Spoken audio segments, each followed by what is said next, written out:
Do you ever get that feeling that there's an invisible fence around you that you can't see? Therefore, how will you break free from it?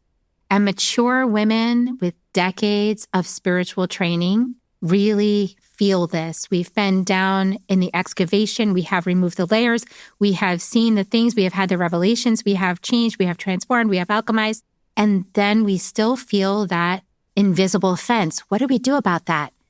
Today, we have Cheryl Stelte on the call, who is a spiritual coach, a master healer speaker, and she's the founder of the Star of Divine Light Institute. She's going to help us with some beautiful revelations and insights. Join us to find out more. Soul Nectar Show, the Soul Nectar Show. You're invited, delighted to discover who you are. Anything is possible if you believe.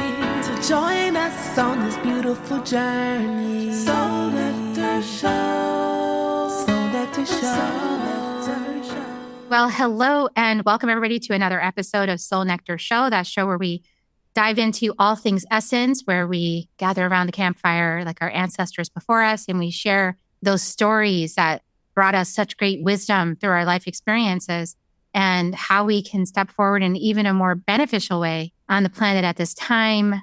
With so much happening all around us in the collective, it can feel a bit like a dust storm, wondering, what should I do next? Well, I'm your host, Carrie Hummingbird, and I love coming here week after week and been doing this for over 10 years, bringing you conversations that give you something to contemplate, give you a different perspective, give you maybe even some validation for the part of your journey that you're having right now, and that where we can tap in as a collective consciousness together and we can create ripples of change simply by joining together energetically in this conversation. Even if you're not here with us live right now as we're recording, you are here with us now as we are recording, because there is no time, there is no space, it doesn't exist.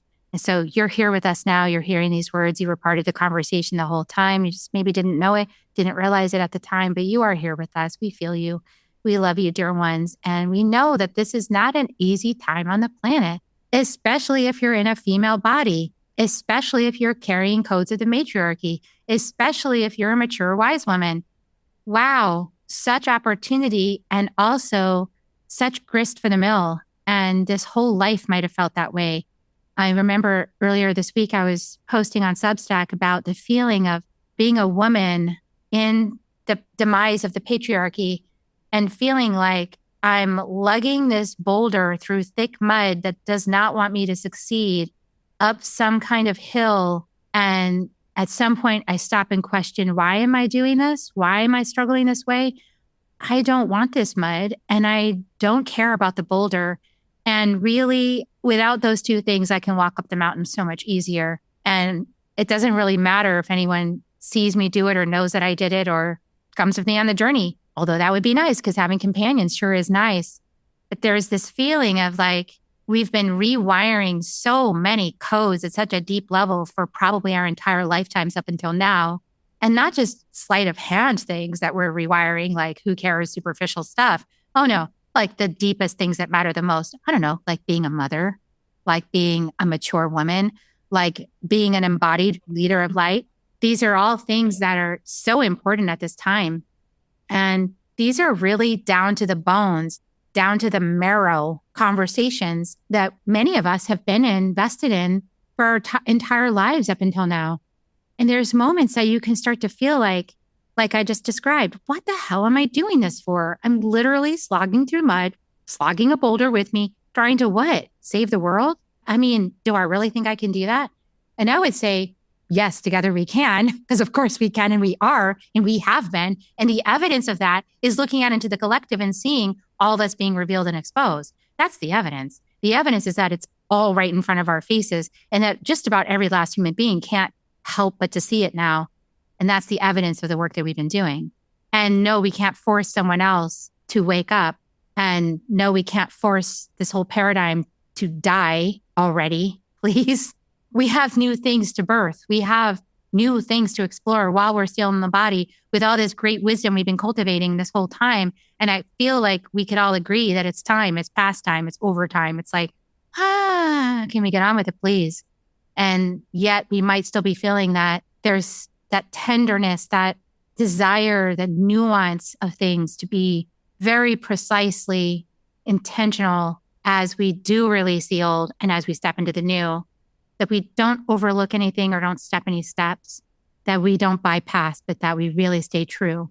And I feel like we feel that in our bones and we feel that together. And that just takes so much patience. And yet there is help for the journey. There is help for the journey and it is happening. And sometimes you just need somebody to show you. And so I'm hoping that today's conversation with Cheryl is going to illuminate that.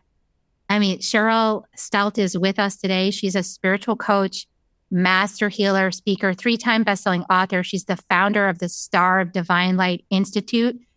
And she's done over 30 years, worked with spiritually mature women who have spent years in meditation, therapy, personal growth, yet still sense something deeper hasn't fully shifted yet, like I was just talking about.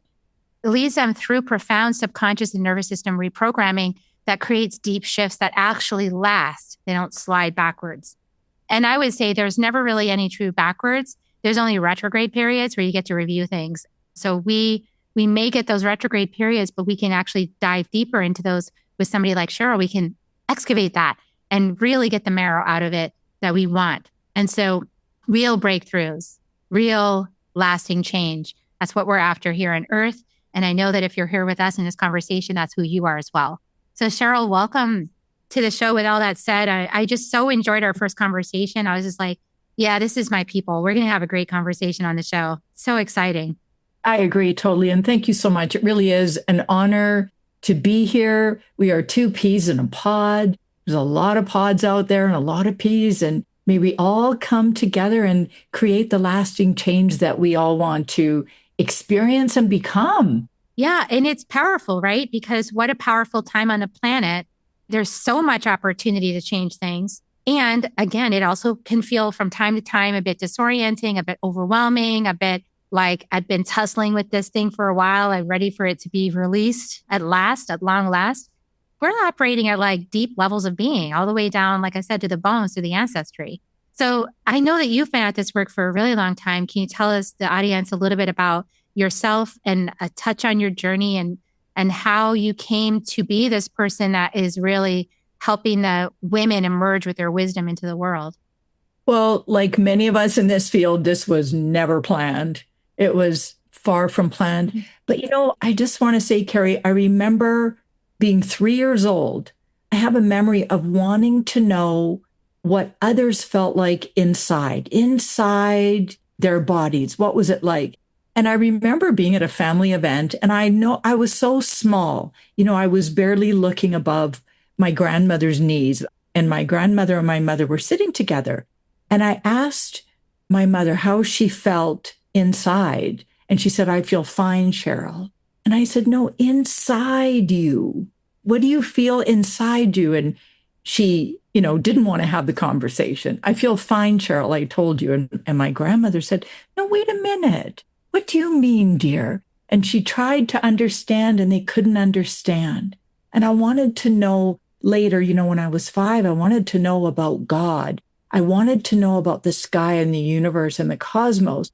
And I would have conversations with whoever would have conversations with me at school. So I did have this longing throughout my life to know, to be more, to experience, to understand at a deep level, and never got those questions answered. I even became an altar girl to try and get closer to the priest. And none of that gave me the answers I wanted. And spiritual was not a word in my life. And it was after my second youngest brother took his life that his spirit came and visited me on the beach and told me to start meditating. And it was my girlfriend, who'd never channeled anyone, who channeled him. And I understood later it was so I could get these answers. And I was experiencing severe depression at the time. So I quickly just rolled out of the depression, got off the very strong antidepressants, and never looked back. And that set me on a journey that was just so exciting, because early on I started to access my own subconscious, and I moved into shamanism like you. And and studied and practiced shamanism for a very long time, went to a lot of retreats. A lot of my spiritual work has been down in the US, and I was living in Canada. Here I am in the US, finally, after a long time. So it was one modality after another after another. But very early on, people started asking me for help. And so I started helping people. It was very casual, didn't want to charge in the beginning, just helping friends. But then I saw that, no, I can charge for some of these services, and started leading meditation. I went back to school and started a spiritual interior design business. And that was like a blast. Feng Shui? Spiritual interior, more than just feng shui. I was a renovation contractor. I did space clearings and house blessings. I studied with Denise Lynn. I brought my shamanic practices into that, cleared out the old energy, did so much. Power animal retrievals, soul retrievals, and on it went. But I could wear my spirituality hat under the umbrella of interior design. So not all my clients were spiritual, but most of them were. And back then, that was in the year 2000. And my marketing instructor said, I said, my tagline is going to be Stelte Design, designing for the soul. And she said, you're ruling out over 80% of your potential clients. And I said, I don't care. That's what I stand for. And those are the people I want to work with. So they found me. And I believe it's our vibration, our energy that attracts those souls that want to work with us.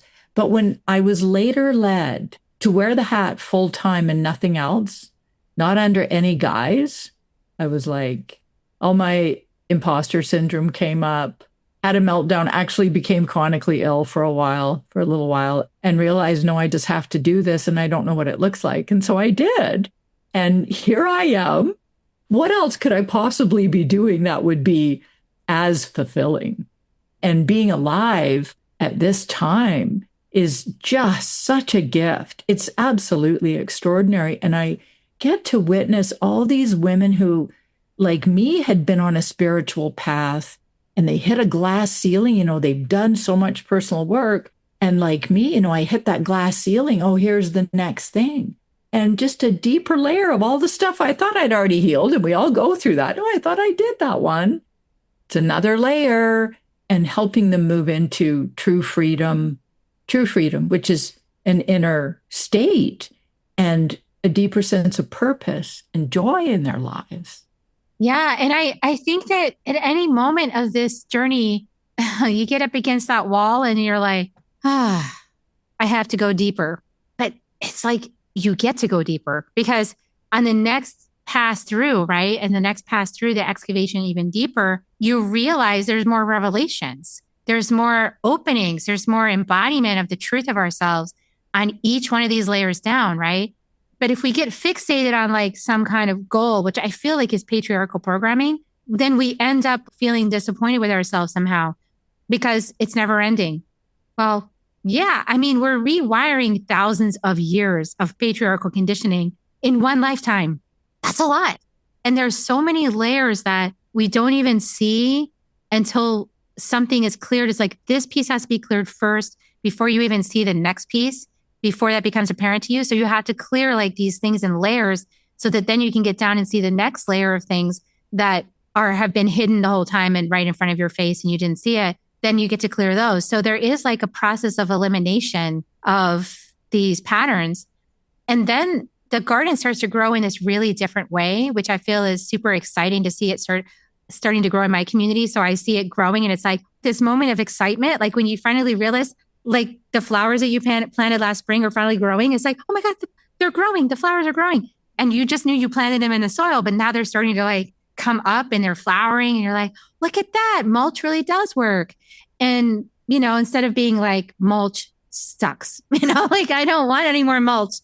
But actually, it's the mulch, right? It's the mulch that actually enables you, the mulch of the old things that you're letting go of, that you become aware of through this process of revelations and then release, that like releases the ground in which these seeds can flourish and grow. And it's exciting, it's both and. It's like, it's all happening at the same time. So if we're not seeing it, we might only be focusing on the heaviness and not seeing the growth, right? We're not seeing the opening. That's right. I'm really stuck back on the word revelation. And I think of true revelation, we receive it. That's the divine feminine coming through. The divine masculine or the patriarchy, full of structures, and it has to be this way, and you do this, and you're going to get that. And it's very structured. Whereas revelation does require release. Previous to that, we have to open the door. We have to release what's in the way of the door, and that door being opened and receive the revelation. Oh, of course. And it's funny you put it that way, because I just had this revelation myself of my own fire energy. It's my number one energy that I align to, moving to a whole new level. And I was just like blown away, and could see when I look back on my life how sometimes I have a pattern of dampening that fire, of letting up, tone it down. Too much, too strong, too out there. I loved what you said about revelation, because to me, we have to receive the revelation. And you talk about clearing, and that's the work I do as well. It's clearing what's in the subconscious that you don't even know exists. It's that clearing which opens the door to the revelation. It's like we have to clear the darkness that lets us access our light, the light of truth. So the revelation, it's very much in alignment with the divine feminine. There's nothing masculine about it. Masculine is do this, step one, step two, structure, you're going to do this and you're going to get that. Where revelation is discovering truth, the truth of who you truly are, what you're really all about, your truest nature. And I just went through a little thing myself where I discovered a whole new level of my own fire energy. And I had to clear an old way of thinking so I could access that. And it's my strongest energy of the four elements, the four directions and everything. And yet I received it, and it was such a revelation, the level it was at, because it's more receptive. It was more like a whirling dervish, like giggling and high energy, whirling and dancing. I've always been more on the masculine side or expressive side of fire. And to receive this much more receptive fire energy is just lovely. Anyway, and we all go through this at different layers, different levels, at different times, when we're open to it, when we can allow it. That's the divine feminine. Allow it and surrender to it. Yeah, and not get so self-conscious about it. Fire energy being very, very big, very potent, very passionate, very in the moment, very expressive, very bright. And in our lives, what have we been told when we're like that? Oh, be quiet. You're too much. I remember being in the back seat when my dad used to like to take long drives on country roads, and without a map, he just kind of followed the sun and figured out like where he was going to get back home again, which is amazing to me. I don't know how he did that, but I would be in the back seat, and then I would guess something would strike my funny bone, and I would literally giggle for like the entire trip. Sometimes something would touch my funny bone, and I would just laugh and giggle, and like nothing could stop it.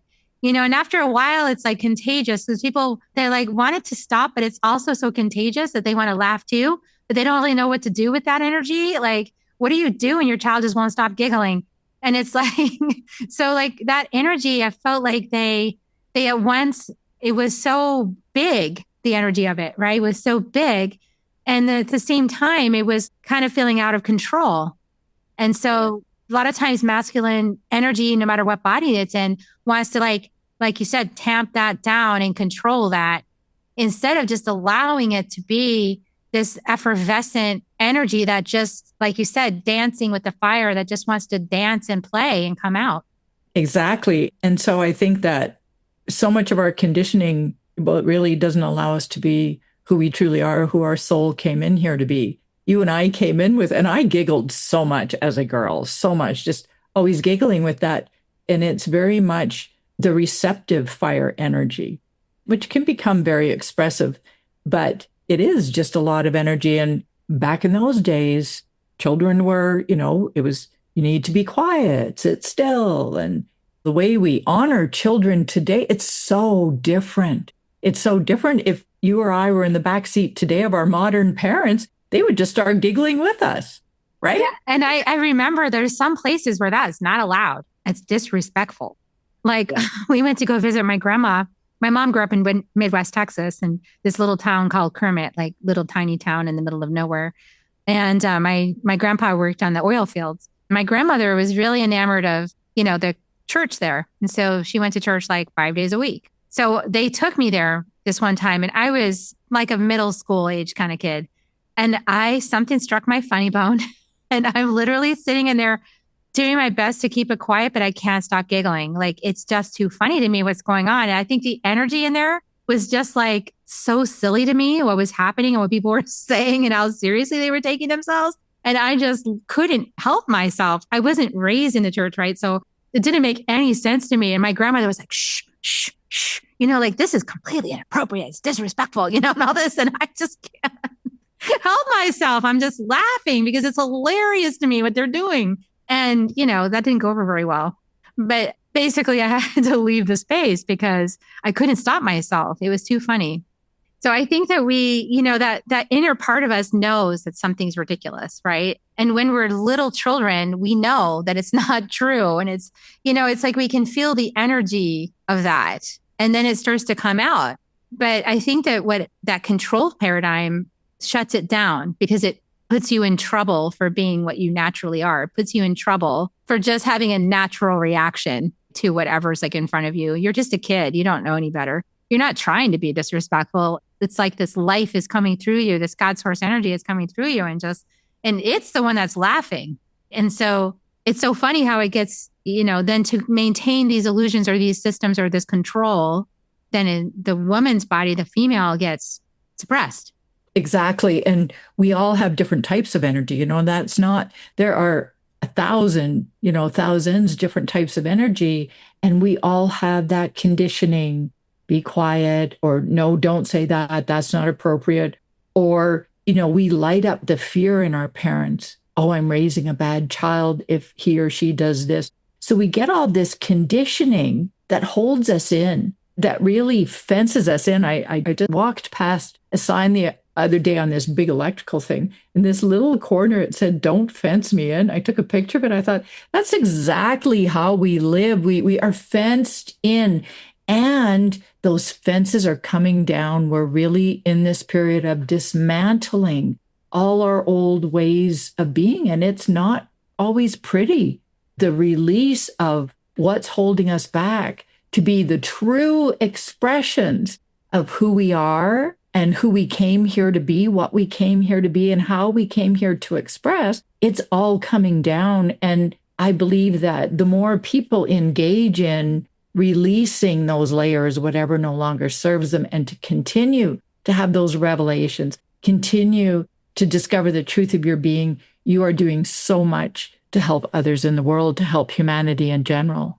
My kitty just cannot leave us alone today. I'm jumping over here. So yeah, it's powerful work that we're doing right now. And I became aware that, like you said, the glass ceiling, or whenever the fence or whatever you want to call it, the cage, whatever that is that's fencing us in, it's palpable. It's like energetically, psychically palpable. And I realized it's like collective construct. I think the reason why sometimes it feels like it has so much power is because it's been cultivated over thousands of years collectively, ancestrally, and then as a body of people, right? And so it's like this palpable thought form, which I just heard was the name egregore. I didn't even know that word before. I just found that word out a little while ago. And I was like, oh, that's egregore. That's what that thing is that I'm feeling. That's telling me you can't do that. And I just go, oh, I can't? Let me see if I can. But that's what I'm saying is like we're pushing up against these structures constantly. And then sometimes we've got to figure out how to dissolve it so that it's not quite so much of a constant push against, because we want to liberate ourselves from the cage. And there is a certain amount of friction and effort and energy and intention that's needed for that. And there's also like probably easier ways of doing it and harder ways of doing it. And so what are your thoughts about that? Yeah, well, I think the first thing is recognizing the collective construct. So what happens is we grow up with our families. I believe we choose our parents. So we have those fences put in place. We have those limitations. We have the control. We're being controlled. And as much as we grow up, then we all know we attract the same archetypes. We attract the same people to limit us. And even when, and this is where I just see this, women like myself and like you who have done a ton of work, like really a lot of spiritual therapy, yoga, different modalities, retreats, all sorts of things, meditate every day, many practices, we still find ourselves, oh, this person, I attracted this person or these people, and they're so different. They're my real tribe, my real people, and we connect and everything. And then lo and behold, they have some of those qualities. And when those people try and sort of fence us in or gain control, when we say become really successful or we become much more expressive and they can't handle it and we feel it, we kind of know what's happening, but there's a certain toleration because we're taught to tolerate. We are so conditioned to tolerate. So I'm seeing that all the people that come to me today can no longer tolerate. They cannot tolerate what they've tolerated for years in themselves. And it can be how they feel, that they feel tension, or they've been stuffing their feelings, or they still have a certain type of person around them. And they see that just can't do it anymore. And I think this is the next phase. It's what we used to be able to tolerate can't be tolerated anymore. And we see it globally. Yeah, we can't look and the other thing is looking the other way or excusing it, making excuses for it. Yes. And it's interesting because these are all the same patterns that we've been exploring in the individual relationship conversation of the empath and the narcissist, and how the empath excuses the behavior of the narcissist and makes up for it and tells the story and looks the other way and pretends that she doesn't see, because it's usually the female in the empath body. And not always, but most of the time. And so but that's collective. So it's like as above, so below. Now we're seeing, oh, that's a collective phenomenon. Oh, that's an egregore. Oh, that's ancestral. Oh, that's a programming. And so now, we can't look the other way. We have to look dead on. And then also not tolerate it, no longer acquiesce. And also, I've heard a lot of people saying recently, a lot of female thought leaders saying, we can no longer co-regulate what is out of regulation. Like we can no longer co-regulate it to harmonize something that really is out of harmony, because then we just accept it and we make it comfortable to have this be the new norm. And it's like, we're not going to have this be the new norm. So there's a way in which we've got to actually stop doing that and just let it crash and take our energy out of it and let the whole system sort of fray and fall apart and be okay with that. Because why do we co-regulate it? Because we don't like the feeling of the rawness of the violence of it. We don't like that. We don't like the threat of it. We fear it, right? And so I feel like we're in this moment where those of us who are having this conversation or listening to this conversation, we're really needed to step up now and say no. And we're not going to make it okay for this to continue. That's right. And it's just so darn painful. And when you look at the joint coming together and all the joint dysfunction in narcissism and codependency, and it's so easy to blame the narcissist. Oh, the men are bad, because it's usually men, that's proven. And the women are the codependents. Well, hello, we all created this. And you look at for how many, I've traveled the world. I've lived with tribes where it's the men still come first and the women don't matter. So it really is still men first. They matter. The women do all the work. And then the children are last. And we have co-created all of these symptoms. So men have had a heck of a time. A lot of men growing up, not okay to cry. Boys don't cry. So they learn to shut down. They learn to cut parts of themselves off. And eventually you have a fragmented personality, or you could say a personality disorder, which is what narcissism is. And there's a whole gray scale to that. But so much of it is collective conditioning, and the women have gone along with it. I'll take care of you. How many women get married and, oh, yeah, he's a great guy. He just needs a little bit of fixing. And then we just keep fixing, but we're feeding the problem. So it really is taking ownership for our part in whatever is going on. What is mine to own? What is mine to own? What is mine to let go of? What can I no longer tolerate in me? Stop blaming the other. It's continuous work to look at all situations. How is this serving me? How have I attracted this? What do I need to know? What do I need to take a stand for now?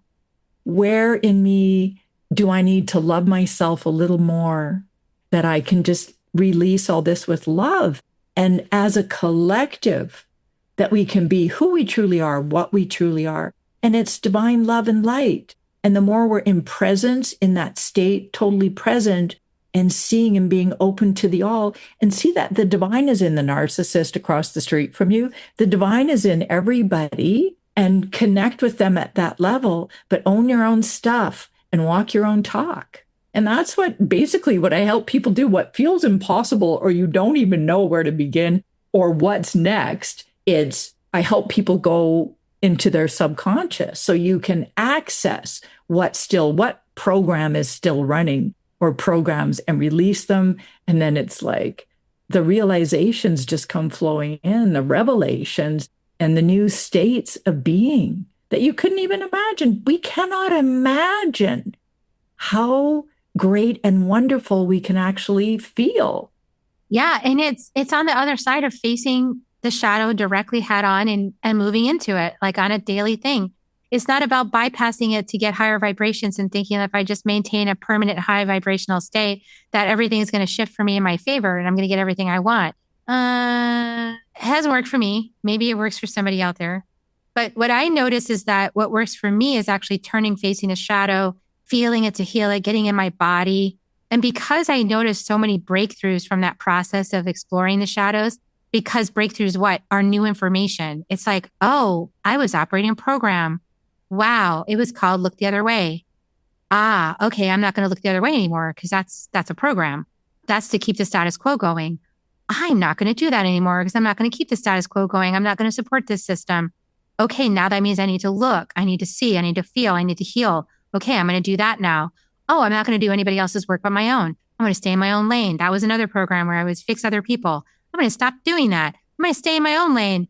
But also I noticed like the more people's perspectives I listen to, especially in a white presenting body, the more perspectives that I listen to, the more it shows me through my body's discomfort with that, which is also my ancestral discomfort with it. It goes, oh, there's something there. Okay, cool. Thank you for sharing that with me. Because if I'm like bothered by it or triggered by it or think they shouldn't be saying that, or I'm like, who are you saying, projecting that over here? Anything like that, that's my stuff. That's my hidden stuff. A part of me got revealed and that part didn't want to be seen. So that's all that's happening when people shy away from all of this dialogue. I just had a great broadcast with my friend, Kertrice Goddard, a few weeks ago. And we talked all about like dismantling racism, like just finally actually dismantling it and what it requires. And I got so much comments on my feed about it from people who are really uncomfortable. And I'm just going to say, like, if you're uncomfortable, that's great, because that means you're actually accessing something that's buried traumatic in your body that needs healing. It's ready to be healed. It's being called up because it's ready to go. It's ready to be transformed. It's ready to be transmuted. And I feel as everybody does this work and actually tunes within, like listen to other perspectives and then come back home, process it here. And then as your body transmutes, you're not just transmuting yourself, but your whole ancestral river forward and back 7 generations. And so the whole thing's getting cleared out. So it just feels like it's a murky path forward, but it is a path. I don't know. What are your thoughts about that? It can be murky, but it's what takes you to your light.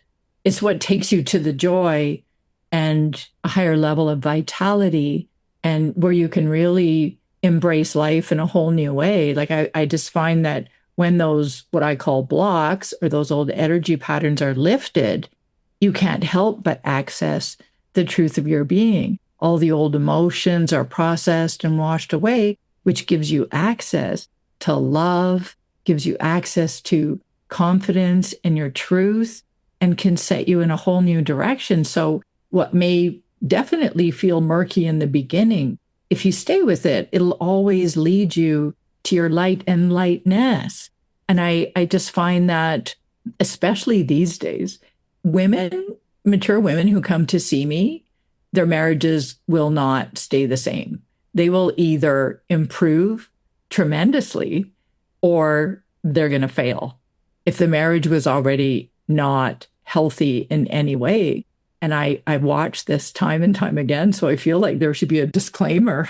And I've had someone say to me, "You're working on my husband." Like, no, I'm not working on your husband. Oh yeah, he's changed so much.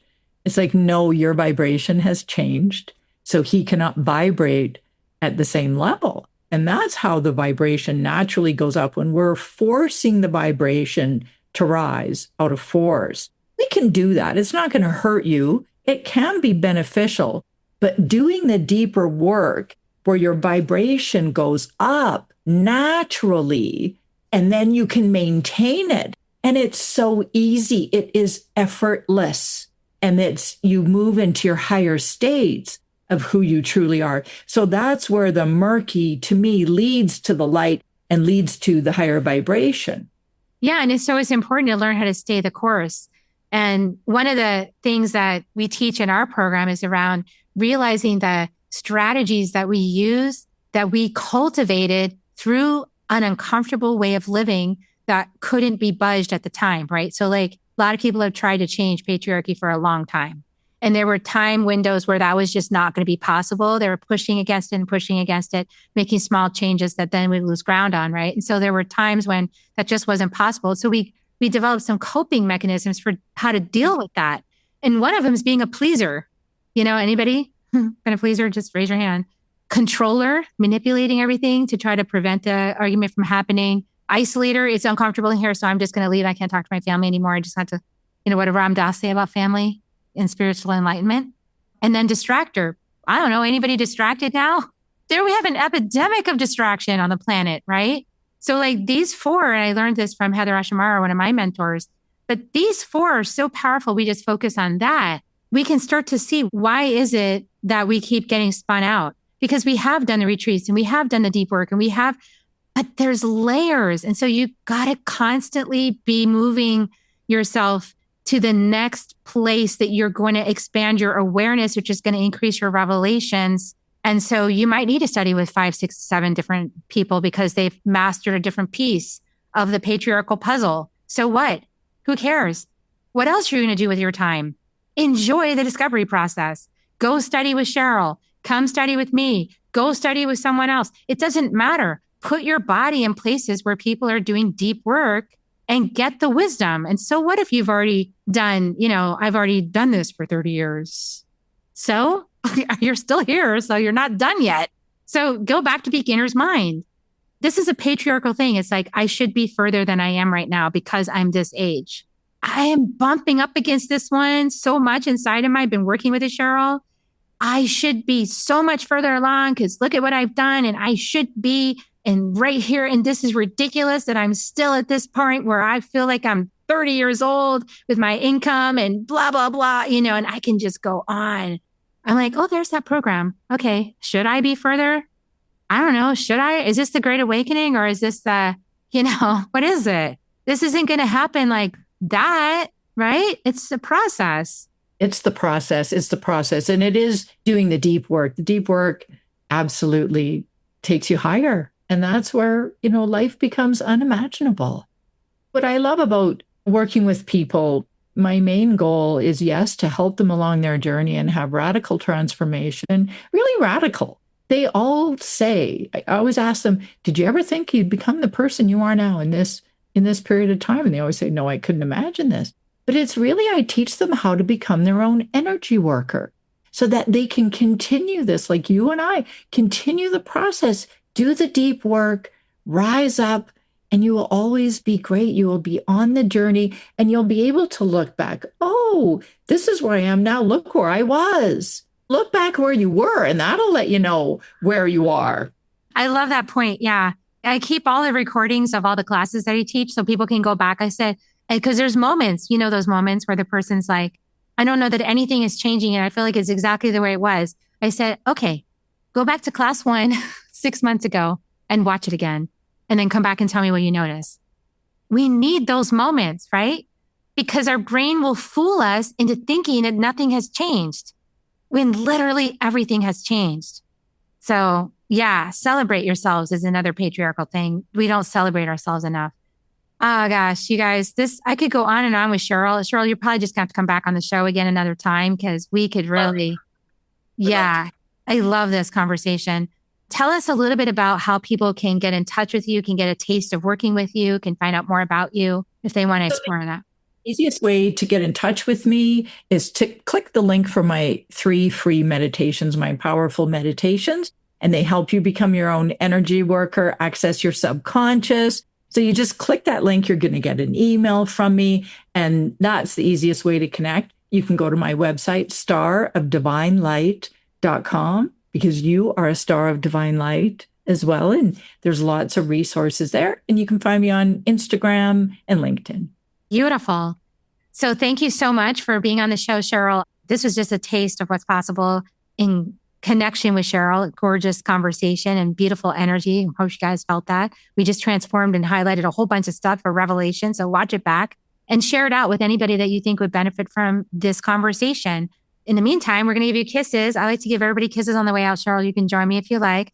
Here come your Reiki kisses filled with love, everybody. Thanks for tuning in. And we'll see you next time on Soul Nectar Show. Bye for now, everyone. If you found even one gold nugget in this episode of Soul Nectar Show, will you do us a favor? Will you subscribe, like, and share this episode? Maybe even write a comment and let us know what you thought about it. We really, really want to engage with you at a much deeper level. Let's be part of community together. Have a great week, everyone. Bye for now. Soul Nectar Show. Awaken, Nectar Show. Take a sip from the drip of nectar from the source of who you are. Soul Nectar Show. Yeah, yeah.